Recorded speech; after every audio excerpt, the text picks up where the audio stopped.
Hey guys, welcome back to my channel. এটা হচ্ছে আমাদের ট্যুরের পার্ট 4।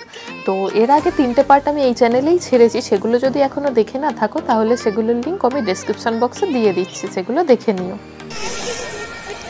হেই গাইস, তো আমরা চলে এসেছি আজকে মেল মার্কেটে, দার্জিলিংয়ের মেল মার্কেট, যেটা প্রপার মেল, সেখানে রয়েছি। তো এখানে আজকে কিছু কেনাকাটা করব, শপিং করব। তো দেখা যাক কি শপিং করা যায়। মেল মার্কেটে কিন্তু অনেক রকম ভেরিয়েন্টেরই জামা কাপড়, সোয়েটার সমস্ত কিছুই পাওয়া যায়।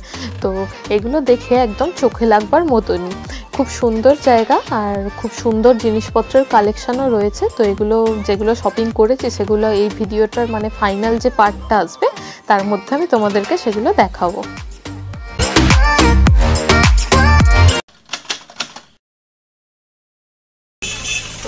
আজকে আমরা যাচ্ছি হচ্ছে পশুপতি মার্কেটে। আমরা চলে এসেছি নেপালের বর্ডারে। এখান থেকে আমরা পশুপতি মার্কেট যাব, তারপর মিরিক লেক হয়ে আমরা ট্রেন ধরবো, বাড়ি যাওয়ার ট্রেন ধরবো।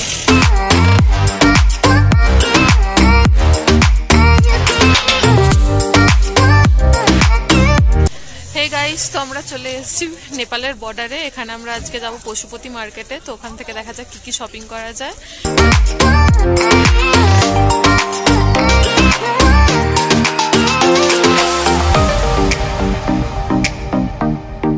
তো আমরা বর্ডার ক্রস করে চলে এসেছি নেপালের পশুপতি মার্কেটে। এখানে মানে বর্ডার ক্রস করবার সময় তোমাদের আধার কার্ডটা দেখবে, আধার কার্ডগুলো চেক করে ওখানে নাম্বারটা লিখে রাখে, ফোন নাম্বার দিয়ে এন্ট্রি করিয়ে তারপর বর্ডারের এখানে আসতে হয়। তো এখন আমরা নেপালে রয়েছি। এখানে দেখা যায় কি কেনাকাটা করা যায়। এখানে শুনেছি স্পেশালি ছাতাগুলো খুব ভালো হয়, তো ছাতাটাই কিনবো। এগুলো হচ্ছে নেপালের কারেন্সির 20 টাকা এবং 10 টাকা। এই নোটগুলো আমি নেপাল থেকে কিভাবে পেলাম সেগুলো আমি সবই বলবো ফাইনাল পার্টেতে। তো এটার পর একটা ফাইনাল পার্ট আসতে চলেছে, তো সেটাতে তোমরা দেখে নিও। আর এটা হচ্ছে নেপালের মিষ্টি, এটা কিছুটা বরফির মতো খেতে।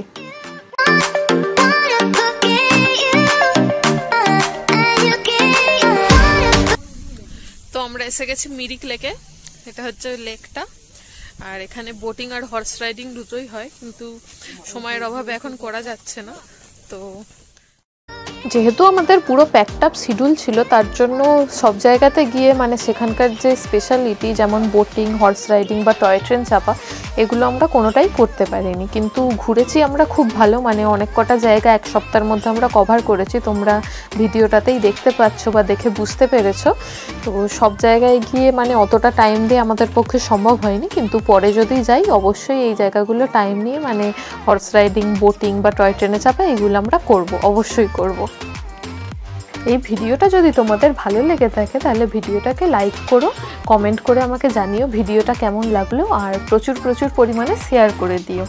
আর যদি আমার চ্যানেলে তোমরা নতুন হয়ে থাকো তাহলে আমার চ্যানেলটাকে অবশ্যই সাবস্ক্রাইব করে নিও এবং পাশে থাকা বেল আইকনটাতে ক্লিক করে দিও।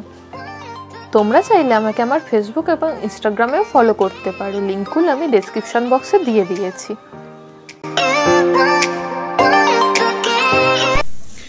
তো এটাই ছিল আজকের লাস্ট স্পট। এবার আমরা বাড়ি যাওয়ার জন্য ট্রেন ধরবো, উত্তরবঙ্গ এক্সপ্রেস, নিউ জলপাইগুড়ি থেকে। তো যা কেনাকাটা করেছি সেটা বাড়িতে গিয়ে দেখাবো। তো অনেক মজা হলো ঘুরতে পেরিয়ে, একটা অন্যরকম এক্সপিরিয়েন্স হলো। তো এই ছিল আমাদের অল ওভার ট্যুর। এক সপ্তাহে আমরা যা ঘুরেছি বা আমি যা এক্সপিরিয়েন্স করেছি, তো সেগুলো তোমাদের সঙ্গে আমি শেয়ার করলাম। আর এটা দেখতে পাচ্ছ রাস্তার দুধারে খুব সুন্দর পাইন গাছ রয়েছে, আর পাহাড়ের মানে এত সুন্দর সৌন্দর্য। পাহাড় এমনিতেও আমার খুব ভালো লাগে, তো পাহাড়ের এত সুন্দর সৌন্দর্যটা দেখলাম, মানে এত ভালো রূপ আমরা দেখেছি পাহাড়ের, তো আমার তো আরও ভালো লেগেছে। তো নেক্সট টাইম আমি কোনো ট্যুর করলে অবশ্যই পাহাড়ে যাওয়ারই চেষ্টা করব।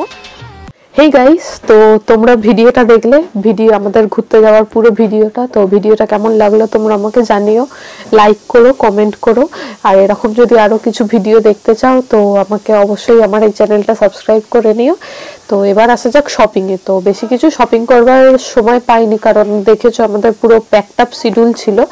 তো এই প্যাকড আপ শিডিউলের জন্যই আমরা বেশি কিছু শপিং করবার সময় পাইনি। তো যেটুকুনি আমি শপিং করেছি তোমাদেরকে দেখাচ্ছি। তো প্রথম ভিডিওটাতে মানে পার্ট 1 যে ভিডিওটা তাতেই দেখেছো যে এমজি মার্গে আমরা প্রথম দিন গিয়েছিলাম, সেখানে সবকিছু দোকান বন্ধ হয়ে গিয়েছিল, তাই কিছু কেনাকাটা করতে পারিনি। তো আমরা লাচুং যাই, ওখানে এবার লাচুংয়েতে তো রিমোট এরিয়া, লাচুংয়েও ওখানে কিছু সেরকম শপিং করবার মতো নেই বা আশেপাশে ঘোরবার মতন সেরকম কোনো জায়গা নেই।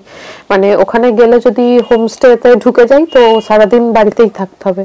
মানে ওখানে গিয়েও পৌঁছেছিলাম সন্ধ্যেবেলা, তো রাতটুকুটা বাড়িতেই ছিলাম। আর ওখানটা মানে প্রচন্ড ঠান্ডা, তো প্রচুর হাওয়া দেয়, পাশ দিয়ে নদী যাচ্ছে, একদম হাওয়াতে আমরা পুরো কেঁপে গেছি। আর ওখানে মানে গ্যাংটক আর লাচেং এগুলো হচ্ছে তোমার অ্যালকোহল ফ্রি জায়গা। মানে তো এখানে তোমরা যদি ড্রিঙ্কস করো ওপেনলি, কেউ মানে ওপেনলি সব জায়গায় এখানে ড্রিঙ্কস পাওয়া যায়, এমনকি মুদিখানার দোকানেতেও এখানে ড্রিঙ্কস পাওয়া যায়। তো ড্রিঙ্কস করলে এখানে পুলিশে ধরবে না। মানে আমাদের এখানে যেমন ওপেনলি ড্রিঙ্কস করাটা প্রহিবিটেড, তো সেটা সেখানে নয়, কারণ ওখানে এতটাই ঠান্ডা, মানুষকে ড্রিঙ্কস না করলে মানুষের মানে নিউমোনিয়া টাইপের হয়ে যাবে। লাচুং থেকেও আমি ড্রিঙ্কস এনেছিলাম, মানে ওখানকার যে ওয়াইনটা, যে মানে ওরা চালকে পচিয়ে যে ওয়াইনটা বানায় সেই ওয়াইনটাও এনেছিলাম। তো ইউটিউব চ্যানেলে সেটা আমি দেখাচ্ছি না, যেহেতু সেটা আমি দেখাতে পারবো না বা দেখানো যাবে না, তাই ওটা দেখাচ্ছি না। আর ওখানে ড্রিঙ্কসের কিন্তু খুব রিজনেবল প্রাইস, মানে এতটাই রিজনেবল প্রাইস যে জলের দামে কিনতে পাওয়া যায় ড্রিঙ্কসগুলো। তো এগুলো আর দেখালাম না, এবার আসা যাক শপিং এ। তো আমরা লাচুং থেকে তারপর আবার গ্যাংটক ব্যাক করেছিলাম। গ্যাংটকে এসে সেদিন আমরা এমজি মার্গটা খোলা পেয়েছিলাম লাকিলি। তো গ্যাংটক থেকে সেখানে এমজি মার্গটা পুরোটা ঘুরেছিলাম, বাট ওখানের প্রাইস গুলো খুব কস্টলি, কিন্তু ওখানে বেশি কিছু পাইনি। আমার অনেক দিনের ইচ্ছা ছিল এরকম একটা চপস্টিক কিনবো স্টিলের, তো এই চপস্টিকটা আমি গ্যাংটক থেকে ওই এমজি মার্গ থেকে কিনেছিলাম। তো এটার প্রাইস পড়েছে হচ্ছে 50 রুপিস। আমার খুব ইচ্ছা ছিল এরকম একটা স্টিলের চপস্টিক কিনবার, তো সেটা পেয়ে গেছি, আমার খুব ভালো লেগেছে, এটাই আমার সব থেকে মানে বেস্ট লেগেছে।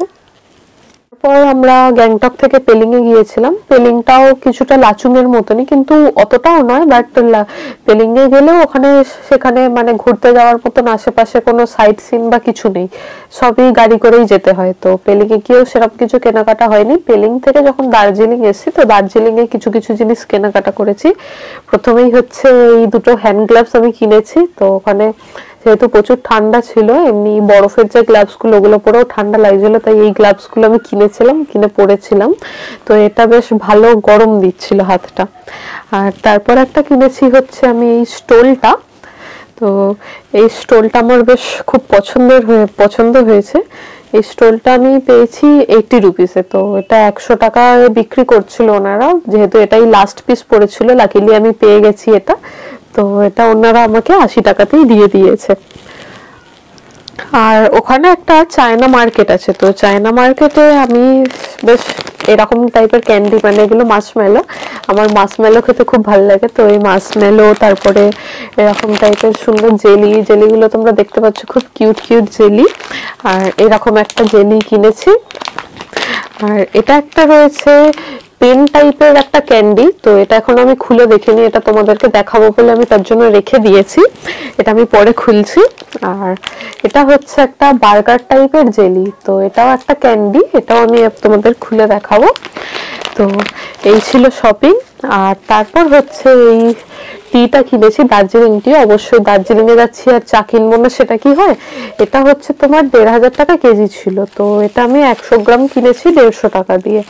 এটার চাটা করার প্রসেস হচ্ছে তোমার চাটাকে মানে ফোটাতে হয় না, এটার চা পাতাটা দিয়ে ফোটাতে হয় না, জল গরমটা করে নিয়ে চিনি দিয়ে জল গরমটা ফুটিয়ে নিয়ে এই চা পাতাটা দিয়ে 3 মিনিট ঢাকা দিয়ে রাখতে হয়। তো 3 মিনিট ঢাকা দিয়ে রাখলেই এটা লিকার চলে আসে। আর যেহেতু এটা ফ্লেভার চা, তো এইগুলোতে লিকারের পরিমাণটা বেশি থাকে না, মানে চাটা খুব কড়া হয় না, এটা স্পেশালি তোমার ফ্লেভারটা বেশি পাবে চায়ের মধ্যে।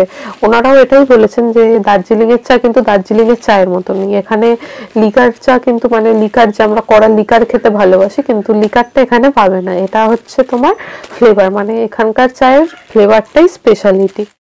আজকের ভিডিওটা তাহলে এখানেই শেষ করছি, কারণ বাকির পার্টটা এখানে অ্যাড করতে গেলে অনেকটা লেন্দি হয়ে যাচ্ছিল। তো এই ভিডিওটা আর বেশি বড় করলাম না, এই ভিডিওটা এখানেই শেষ করছি। পরে আমি একটা ফাইনাল পার্ট বের করবো, তো তোমরা সেটা দেখে নিও। তো স্টে সেফ অ্যান্ড হেলদি।